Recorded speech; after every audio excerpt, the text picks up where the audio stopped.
wixii aad qaadaysana wuu badanayaa sidaas oo kale ayay maskaxdan u samaysan tahay haddaad weliga allah waxba ku samaynin damiin baad isku noqonaysaa inaad tahay damiin baad isku arkaysaa laakiin haddaad bilowdid inaad wax akhrisid waxaa waye mar walba wax akhriska sii wadid xoogaa maskaxdaada way sii furmaysaa wixii hore informationkii hore qaadi kartay ee xarayn kartay ee xifdin kartay wuu sii badanayaa laakiin haddana waxaa jira waxyaala ku caawin karo waxaa kamid a inaad hurdada badiso waxyaalahaas oo kale laakiin arrintaan raba inaan ka hadla arrintaaba kuma saabsana waxay ku saabsan tahay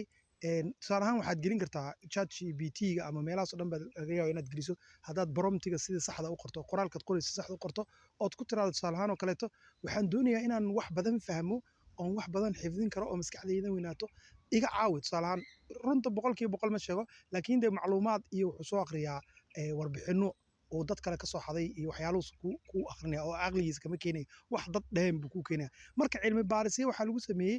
in mataqaanaa qofka uu mar kasta luuqad hor la barto eraya hor la barto ee maskaxdiisa wax badan ku kordhinayso wixii ay qaadaysay ay sii badanayso laakiin waxaa cajiib ah wuxuu kuu sheegaya oo kuleeyahay waxaad barataa carabiga oo isku day inaad maalin kasta carabiga aad akhriso ood erey xifdiso